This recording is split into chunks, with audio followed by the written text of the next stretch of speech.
Chronicles of Narnia, The Lion, the Witch, and the Wardrobe by C.S. Lewis, Chapter 2. What Lucy Found There. "Good evening," said Lucy, but the fawn was so busy picking up its parcels that at first it did not reply. When it had finished, it made her a little bow. Good evening," said the fawn. "Excuse me, I don't want to be inquisitive, but should I be right in thinking that you are a daughter of Eve?" "My name's Lucy," said she, not quite understanding him.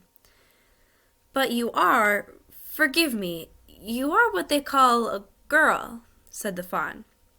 "Of course I'm a girl," said Lucy. "You are in fact human." "Of course I'm human," said Lucy, still a little puzzled. To be sure," said the fawn. "How stupid of me. But I've never seen a son of Adam or a daughter of Eve before. I am delighted. That is to say—" and then it stopped, as if it had been going to say something it had not intended, but had remembered in time. Delighted," it went on. "Allow me to introduce myself. My name is Tumnus." "I am very pleased to meet you, Mr. Tumnus," said Lucy. "And may I ask, O Lucy, daughter of Eve," said Mr. Tumnus, "how you have come into Narnia?" "Narnia? What's that?" said Lucy. "This is the land of Narnia," said the fawn, "where we are now, all that lies between the lamp-post and the great castle of Cair Paravel on the eastern sea. And you have come from the wild woods of the west?" I got in through the wardrobe in the spare room," said Lucy. "Ah," said Mr. Tumnus in a rather melancholy voice. "If only I had worked harder at geography when I was a little fawn, I should no doubt know all about those strange countries. It is too late now." "But they aren't countries at all," said Lucy, almost laughing. "It's only just back there. At least, I'm not sure. It is summer there." "Meanwhile," said Mr. Tumnus, "it is winter in Narnia, and has been for ever so long, and we shall both catch cold if we stand here talking in the snow. Daughter of Eve, from the far land of Spare where eternal summer reigns around the bright city of Wardrobe, how would it be if you came and had tea with me?" "Thank you very much, Mr. Tumnus," said Lucy, "but I was wondering whether I ought to be getting back." "It's only just around the corner," said the fawn, "and there'll be a roaring fire and toast and sardines and cake." "Well, it's very kind of you," said Lucy, "but I shan't be able to stay long." "If you will take my arm, daughter of Eve," said Mr. Tumnus, "I shall be able to hold the umbrella over both of us. That's the way. Now, off we go." And so Lucy found herself walking through the wood arm in arm with this strange creature as if they had known one another all their lives. They had not gone far before they came to a place where the ground became rough, and there were rocks all about, and little hills up and little hills down. At the bottom of one small valley, Mr. Tumnus turned suddenly aside as if he were going to walk straight into an unusually large rock. But at the last moment Lucy found he was leading her into the entrance of a cave. As soon as they were inside, she found herself blinking in the light of a wood fire. Then Mr. Tumnus stooped and took a flaming piece of wood out of the fire, with a neat little pair of tongs and lit a lamp. "Now we shan't be long," he said, and immediately put a kettle on. Lucy thought she had never been in a nicer place. It was a little dry, clean cave of reddish stone, with a carpet on the floor and two little chairs, one for me and one for a friend, said Mr. Tumnus, and a table and a dresser and a mantelpiece over the fire, and above that a picture of an old fawn with a gray beard. In one corner there was a door which Lucy thought must lead to Mr. Tumnus's bedroom, and on one wall was a shelf full of books.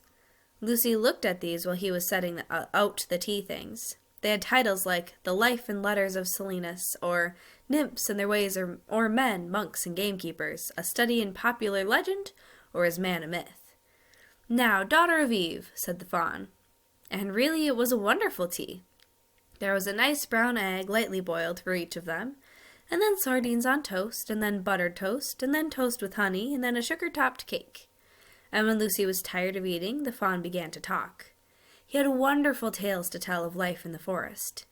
He told about the midnight dances, and how the nymphs who lived in the wells and the dryads who lived in the trees came out to dance with the fawns, about long hunting parties after the milk-white stag, who could give you wishes if you caught him, about feasting and treasure-seeking with the wild red dwarves in deep mines and caverns far beneath the forest floor.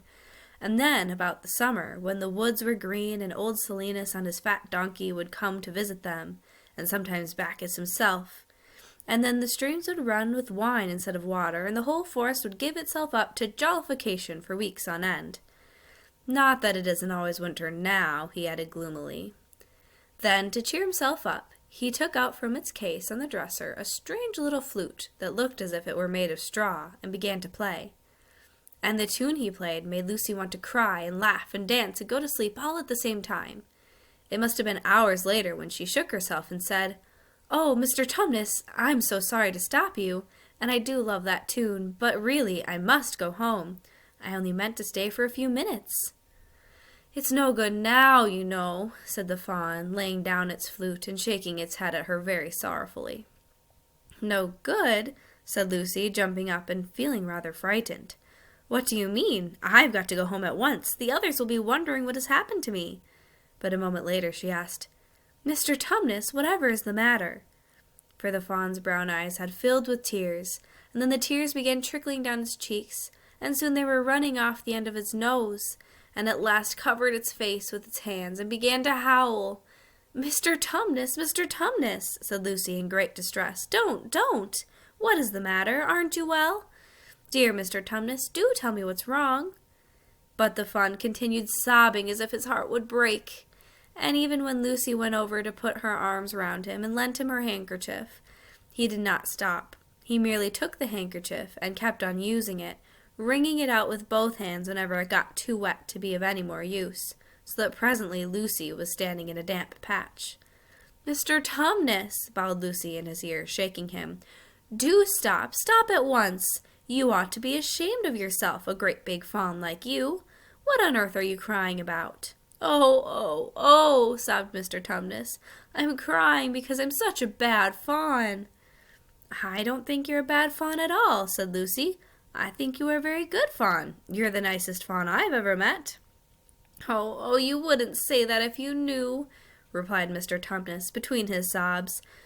"No, I'm a bad fawn. I don't suppose there was ever a worse fawn since the beginning of the world." "But what have you done?" asked Lucy. "My old father now," said Mr. Tumnus. "That's his picture over the mantelpiece. He would never have done a thing like this." "A thing like what?" said Lucy. "Like what I've done," said the fawn. "Taken service under the White Witch. That's what I am. I'm in the pay of the White Witch." "The White Witch? Who is she?" "Why, it is she that has got all Narnia under her thumb. It's she that makes it always winter, never Christmas. Think of that." "How awful," said Lucy. "But what does she pay you for?" "That's the worst of it," said Mr. Tumnus with a deep groan. "I'm a kidnapper for her, that's what I am. Look at me, daughter of Eve. Would you believe that I'm the sort of fawn to meet a poor innocent child in the wood, one that had never done me any harm, and pretend to be friendly with it, and invite it home to my cave, all for the sake of lulling it asleep, and then handing it over to the White Witch?" "No," said Lucy, "I'm sure you wouldn't do anything of the sort." "But I have," said the fawn. "Well," said Lucy rather slowly, for she wanted to be truthful and yet not be too hard on him. "Well, that was pretty bad, but you're so sorry for it that I'm sure you will never do it again." "Daughter of Eve, don't you understand?" said the fawn. "It isn't something I've done. I'm doing it now, this very moment." "What do you mean?" cried Lucy, turning very white. "You are the child," said Mr. Tumnus. "I had orders from the White Witch that if I ever saw a son of Adam or a daughter of Eve in the wood, I was to catch them and hand them over to her. And you are the first I've ever met. And I've pretended to be your friend and asked you to tea, and all the time I've been meaning to wait until you were asleep and then go tell her." "Oh, but you won't, Mr. Tumnus," said Lucy. "You won't, will you?" Indeed you really mustn't." "And if I don't," said he, beginning to cry again, "she's sure to find out. and she'll have my tail cut off and my horn sawn off and my beard plucked out, and she'll wave her wand over my beautiful clove hooves and turn them into some horrid solid hooves like a wretched horse's. And if she is extra and specially angry, she'll turn me into stone, and I shall only be a statue of a fawn in her horrible house until the 4 thrones at Cair Paravel are filled, and goodness knows when that will happen, or whether it will ever happen at all." "I'm very sorry, Mr. Tumnus," said Lucy, "but please let me go home." "Of course I will," said the fawn. "Of course I've got to. I see that now. I hadn't known what humans were like before I met you. Of course I can't give you up to the witch, not now that I know you, but we must be off at once. I'll see you back to the lamp-post. I suppose you can find your own way from there back to Spare Room and Wardrobe?" "I'm sure I can," said Lucy.